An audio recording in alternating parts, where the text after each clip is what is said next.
membuka celananya kan itu.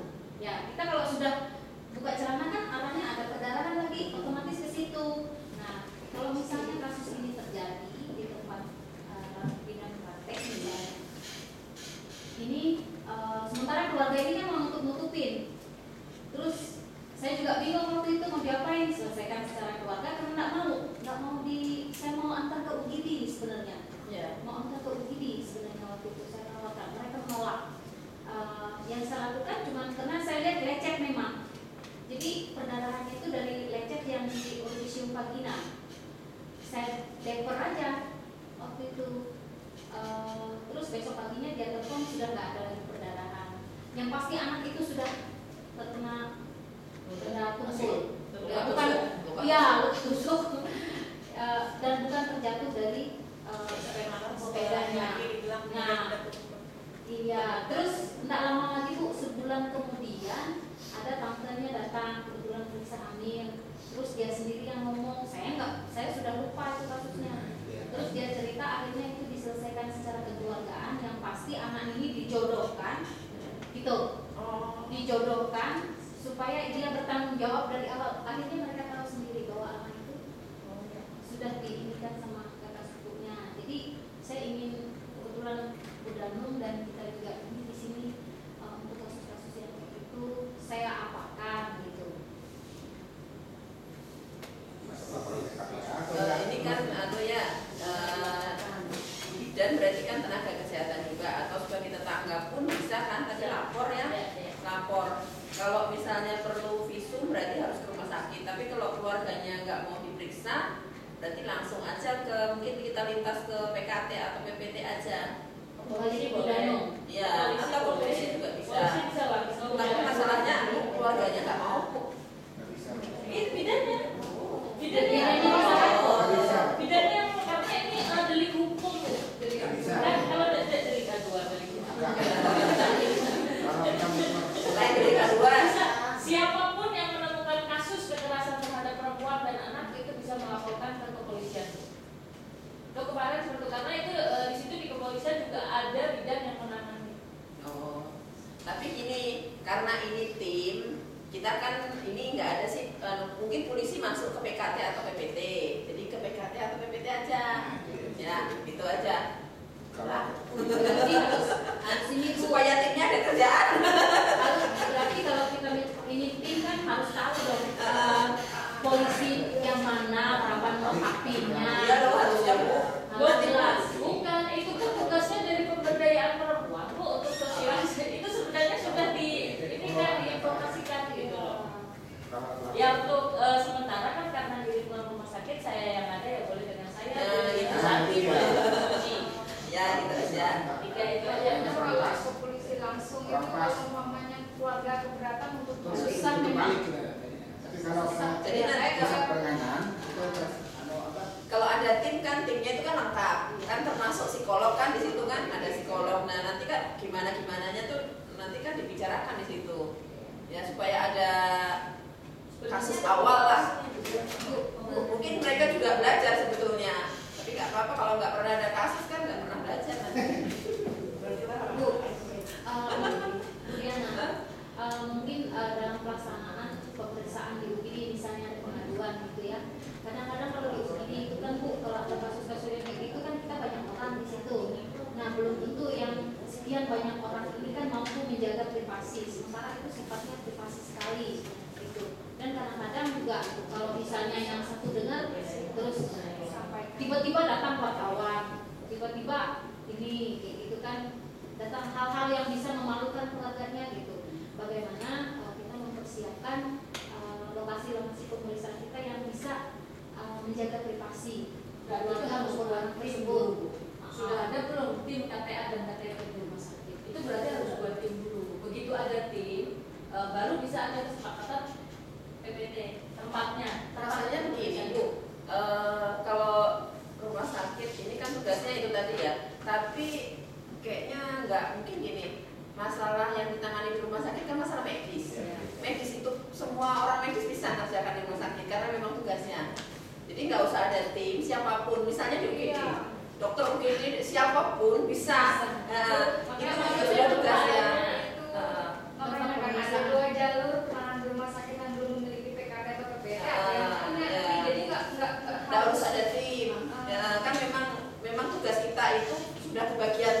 dari lahirnya istilahnya begitu tugasnya.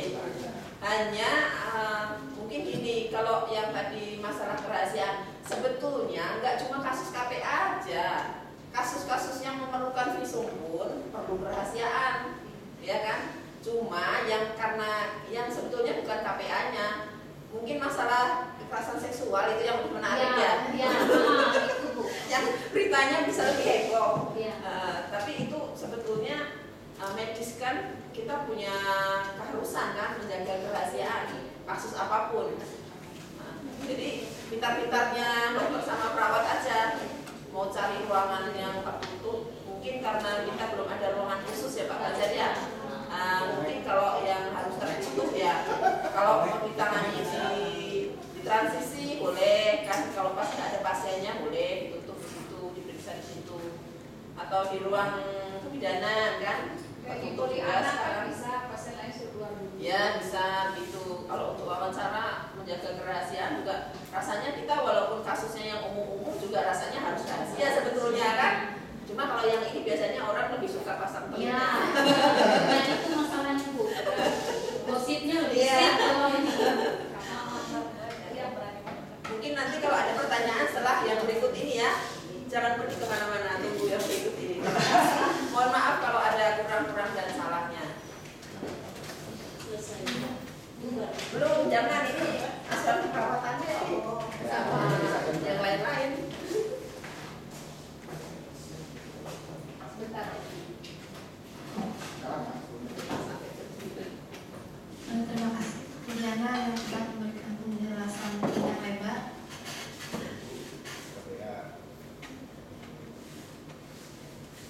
Di sini saya membahas tentang pengertian aspek hukum dan etiknya. Mungkin pengertian kekerasan terhadap anak tadi sudah dijelaskan oleh Ibu Diana ya.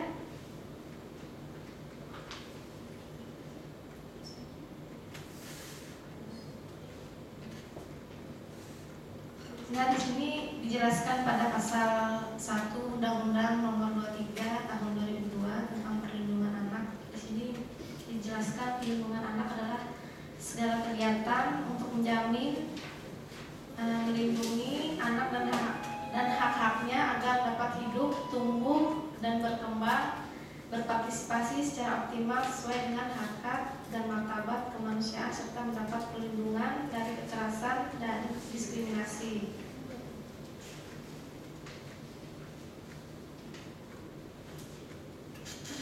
Saya jelaskan ya tentang anak, mungkin ada bedanya dengan pengertian kesehatan karena ini menurut Komnas Perlindungan Anak. Anak di sini adalah anak yang berusia belum 18 tahun atau anak yang masih berada dalam kandungan. Di sini juga ada pasal yang menuliskan. Jadi mungkin di rumah sakit kalau anak sampai usia 14 tahun ya Bu. Nah makanya sering di IGD kan kalau ada kasus kekerasan seksual mungkin yang datang umurnya 17 atau 18 tahun atau 17 atau 16 tahun sering tidak terkaji di format pengkajian kekerasan terhadap anak. Mungkin lupa sering ya. Belum Ya,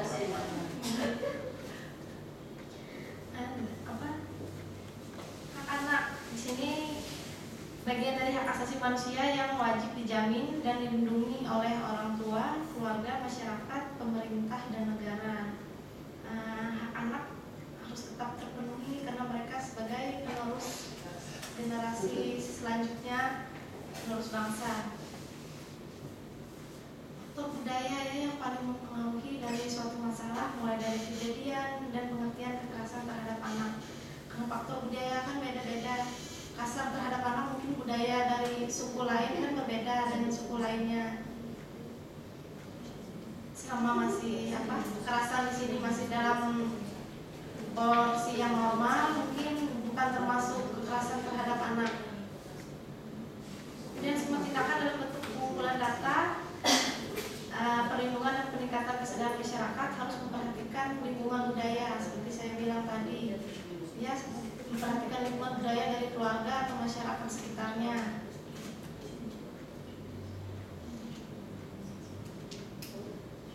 Di sini pengertian hak anak ada juga ditulis dalam Undang-Undang Nomor 39 Tahun 99 tentang hak asasi manusia yang wajib dijamin, dilindungi dan dipenuhi oleh orang tua, keluarga, masyarakat, pemerintah dan negara. Di sini peran orang tua, keluarga dan masyarakat bertanggung jawab menjaga, memelihara hak asasi tersebut. Sedangkan negara dan pemerintah di sini bertanggung jawab menyediakan fasilitas dan aksesibilitasnya untuk perlindungan bagi anak, terutama dalam menjamin pertumbuhan dan perkembangannya secara optimal dan terarah.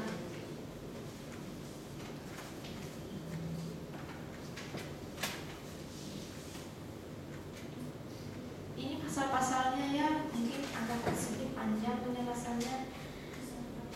Kemudian dari provinsi anak mungkin ini agak lebih singkat dan garis besarnya disetujui oleh Majelis PBB mungkin agak lama tahun 89, tapi yang terbarunya ada diratifikasi lagi dengan keputusan Presiden tahun 1990. Sini juga ditulis ya, anak adalah orang yang berusia di bawah 18 tahun. Pengecualiannya ada juga ditulis di dalam undang-undang ini, tidak berlaku bagi anak ditentukan bahwa usia dewasa dicapai lebih awal. Maksud di sini dicapai lebih awal, mungkin sebelum 18 tahun dia sudah menikah atau dia sudah punya anak, itu tidak dimasukkan ke dalam kategori anak ya di sini. Jadi kalau ada kekerasan, kalau dia sudah menikah masuk kepada kekerasan terhadap perempuan. Nah di sini.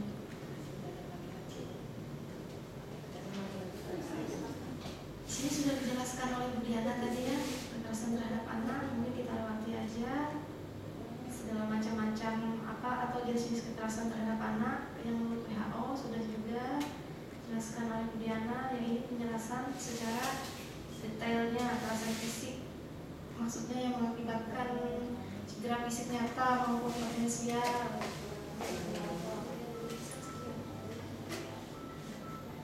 Di sini kekerasan seksual, keterlibatan anak dalam kegiatan seksual.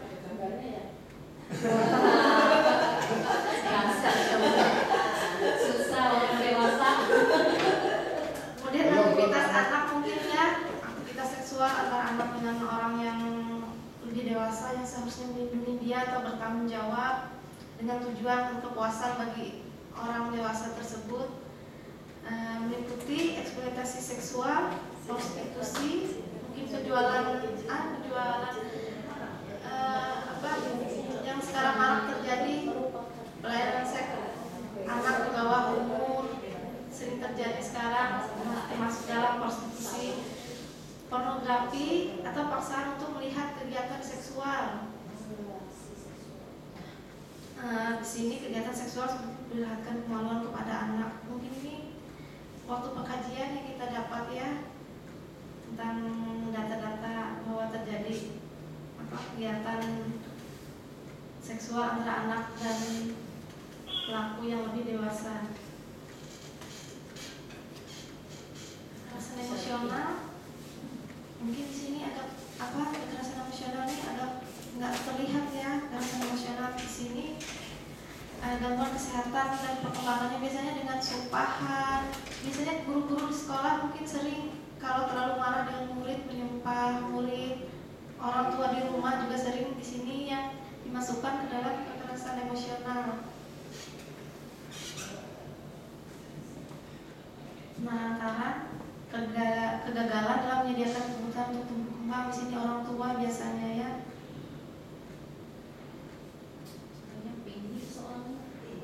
Eksploitasi dilihat di sini, penggunaan anak dalam pekerjaan atau aktivitas lain untuk keuntungan orang lain. Kata Bu Diana tadi mungkin ini tidak termasuk dalam bidang kita untuk eksploitasi.